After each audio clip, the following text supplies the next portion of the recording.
कोई भगवान का अपमान करे तो उसे आप क्या कहेंगे? और यदि कोई भगवान का अपमान सुने या सहे उसे आप क्या कहेंगे? भगवान चाहे किसी भी धर्म का हो, इस बात से कोई फर्क नहीं पड़ता, क्योंकि भगवान कोई व्यक्ति नहीं है। भगवान एक उच्चतम आदर्श है। भगवान एक मार्ग है जिस पर चलकर कोई भी व्यक्ति उस उच्चतम अवस्था को प्राप्त हो सकता है, जिसे किसी काल में किसी महापुरुष ने बड़े यत्नों के साथ प्राप्त किया था। कोई उस उच्चतम अवस्था को निर्वाण कहता है, कोई मोक्ष, कोई मुक्ति, तो कोई ईश्वर। तो भगवान का अपमान करना उस मार्ग का अपमान करना है जो ईश्वर तक जाता है। भगवान का अपमान करना धर्म का अपमान है, क्योंकि धर्म उस मार्ग के सिवाय और कुछ नहीं है। वैसे तो आप किसी भी धर्म का अपमान कर नहीं सकते, क्योंकि उस धर्म के लोग आपको ऐसा करने नहीं देंगे। केवल एक ही धर्म ऐसा है जो आपसे कुछ नहीं कहेगा, और वह है हिंदू धर्म। हिंदू धर्म बहुत ज्यादा सहनशील है, और उसकी इसी सहनशीलता का फायदा उठाकर बहुत सारे संप्रदाय हिंदू भगवानों का धड़ल्ले से अपमान करते हैं, और कुछ नादान और भोले भाले व्यक्ति ऐसे लोगों को पूजते हैं। ऐसे सैकड़ों संप्रदाय हैं जो आज हिंदू भगवानों का धड़ल्ले से अपमान कर रहे हैं, और ऐसे संप्रदायों के जाल में करोड़ों हिंदू फंसे हुए हैं। ये सारे संप्रदाय एक विशेष विचारधारा पर आधारित हैं, जो विचारधारा निकली है अनुराग सागर नाम की एक किताब से, जिसके अनुसार हिंदू भगवान शैतान काल की औलाद हैं। इन भगवानों ने सारे जनमानस को अपने जाल में फंसा रखा है, और यह उसे कष्ट दे रहे हैं। इनके जाल से मुक्त करने के लिए ही इस संप्रदायों के गुरु आए हैं, और ये संप्रदाय हैं राधा स्वामी सत्संग व्यास, गुरविंदर सिंह, सावन कृपाल रूहानी मिशन, राजेंद्र सिंह, सतलोक आश्रम, रामपाल, डेरा सच्चा सौदा, राम रही, और ऐसे भी बहुत सारे संप्रदाय हैं जो इस विचारधारा पर आधारित हैं। यह न केवल हिंदू भगवानों का अपमान करते हैं, यह शास्त्रों का अपमान करते हैं, वेदों का अपमान करते हैं, हमारी स्मृतियों का अपमान करते हैं। यदि आपको मेरी बात पर यकीन ना आए तो इन्हीं के मुंह से सुनिए कि ये आपके धर्म के बारे में क्या सोचते हैं, और ये किस प्रकार की शिक्षाएं इन भटके हुए हिंदुओं को सिखाते हैं। मैंने सुना है कि आप जी श्री ब्रह्मा जी, श्री विष्णु जी, श्री शिव जी आदि देवताओं की पूजा छुड़वाते हैं, क्या यह उचित है? ब्रह्मा विष्णु महेश को हम छुड़वा सकते हैं? हम कोई बालक हैं? परमात्मा कबीर जी आदरणीय गरीबदास साहिब जी को सतलोक लेकर गए थे। वह सब सतीथि से परिचित करा कर, ब्रह्मा विष्णु महेश की सतीथि से परिचित करा कर वापस छोड़ दिया। उसके बाद उन्होंने कहा था, तीनों देवा कमल दल बसे, ये ब्रह्मा विष्णु महेश, प्रथम इनकी वंदना फिर सुन सतगुरु उपदेश। उन्होंने कहा था कि ब्रह्मा विष्णु ये तीनों देवा कमल दल में बसते, हमारे कमलों में, इन दलों में अंदर रहते हैं, और प्रथम इनकी वंदना, ये मंत्र जो करते हैं हम इनकी साधना करते हैं, और फिर सुन सतगुरु उपदेश, सतगुरु के ज्ञान को सुनो और उसका पूरा कंप्लीट कोर्स लो, तब ये बात बनेगी। अब ब्रह्मा विष्णु महेश हमारे कोई दुश्मन नहीं है। कई कहते हैं कि आपके गुरु जी तो ब्रह्मा विष्णु महेश को छुड़वाते हैं। ब्रह्मा विष्णु महेश को हम छुड़वा सकते हैं? अब जैसे ऊर्ध्व मूलम अधः शाखम, ऊपर को जड़ वाला, नीचे को तीनों गुण रूपी शाखा वाला, उल्टा लटका हुआ संसार रूपी वृक्ष है। अब इसमें क्या है? ऊपर को जड़ता पूर्ण परमात्मा, नीचे को तीनों गुण रूपी संसार रूपी वृक्ष की शाखा है। तो क्या कोई शाखा को काट देगा बुद्धिमान व्यक्ति?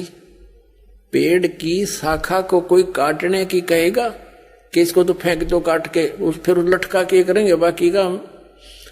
तो कहने का भाव ये है कि जैसे परमात्मा कहा करते कि जैसे हमने भक्ति रूपी पौधा बीजना है, और हम नर्सरी से कोई पौधा लाए, कैसे बीजेंगे उसको? गड्ढा खोदेंगे और उस गड्ढे में उसको जड़ों की तरफ से दबाकर मिट्टी में, फिर उस जड़ों की मूल की सिंचाई करेंगे।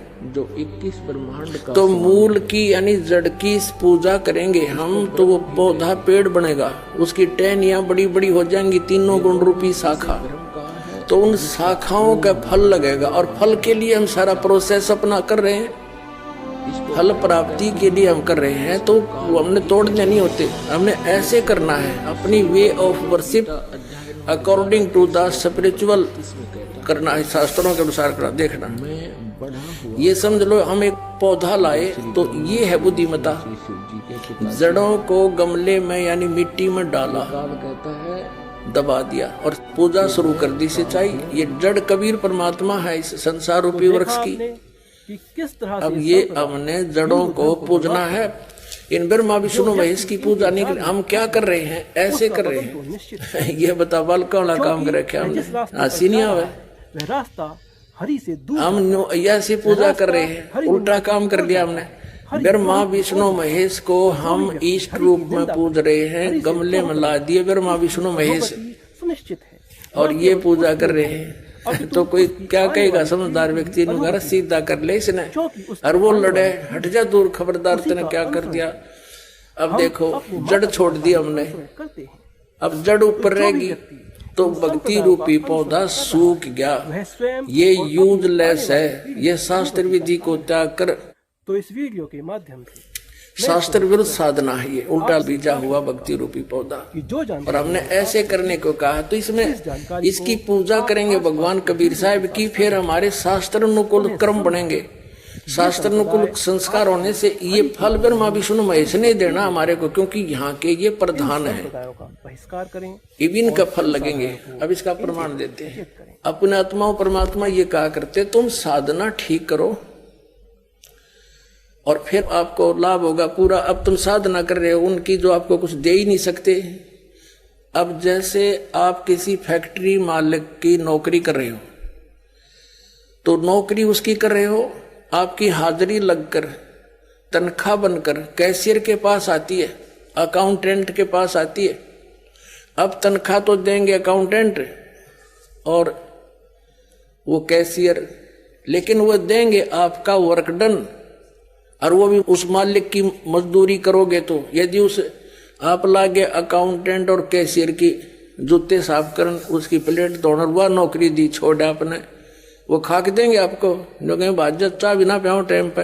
तो इसी प्रकार हमने पूजा तो करनी है, मजदूरी तो करनी, इष्ट रूप में तो पूजना परमपिता को, कबीर साहब को, और फिर उससे बनेंगे हमारे शास्त्र अनुकूल जितने भी शुभ संस्कार फिर देंगे। यही यहाँ पर जब तक आप यहाँ रहोगे, तो यहाँ के ये प्रधान है, इन्होंने हमारा वर्क डन देना है। जैसा कर्म करेगा फल देगा भगवान, इनका ये आखिरी विधान था। तो ये भगवान तो वर्क डन ही दे सकते, इसमें ऐड नहीं कर सकते। और फैक्ट्री मालिक मनमाना करा के दे तोहफे में, यानी परमात्मा हमारे मालिक हैं, मालिक तो कुछ भी दे सकता है। अब और थोड़ा सिखा दिखाते हैं, क्योंकि कंसेप्ट इससे जुड़ा हुआ है। इसी गीता जी अध्याय नंबर 3 के, ये श्रीमद् भगवद गीता अध्याय नंबर 3 के आपको दिखाते हैं, श्लोक 10 से लेकर 15। ये देखिएगा, श्रीमद् भगवद गीता अध्याय नंबर 3 के और श्लोक नंबर 10। प्रजापति ब्रह्मा ने कल्प के आदि में यज्ञ सहित प्रजाओं को रचकर कहा था, तुम लोग इस यज्ञ के द्वारा, यज्ञ माने धार्मिक अनुष्ठान, शास्त्र अनुकूल वृद्धि को प्राप्त हो। यह यज्ञ तुम लोगों को इच्छित भोग प्रदान करने वाली हो। 11वें में कहा है, यज्ञ के द्वारा देवताओं को उन्नत करो और वो देवता तुम लोगों को उन्नत करें। इस प्रकार निस्वार्थ भाव से एक दूसरे को उन्नत करते हुए तुम लोग कल्याण को प्राप्त हो जाओगे। 12वें में फिर कहा है, यज्ञ के द्वारा बढ़ाए गए देवता, बताओ देवता ने क्या हम पकड़ कर बढ़ावाएंगे, खींच कर बढ़ावाएंगे उन्हें। अब ये विधि बता रखी है कि शास्त्र अनुकूल साधना करने से, जड़ की पूजा करने से ये तीनों देवता रूपी शाखा बढ़ जाएंगी, बड़ी हो जाएंगी, फिर ये फल देंगे। देखिए, यज्ञ के द्वारा, शास्त्र अनुकूल साधना के द्वारा बढ़ाए हुए यानी बढ़े हुए देवता, ये तीनों शाखाएं तुम लोगों के बिना मांगे ही इच्छित भोग निश्चय देते रहेंगे। उन देवताओं को दिए हुए भोगों को जो पुरुष उनके बिना दिए स्वयं भोगता है वह चोर है। अब क्या सिद्ध हो गया कि जैसे हम मूल की पूजा करेंगे, मूल की यानी जड़ की पूजा करने से टहनी बड़ी हो जाएंगी, ये देवता बढ़ गए, बड़े होकर ये फलों से लदपद हो जाएंगी, ये टहनी बिना मांगे देंगे अपने आप, क्योंकि हम मूल की पूजा कर रहे हैं तो अपने आप इनका बस की बात नहीं, देने पड़ेंगे फल हमारे को।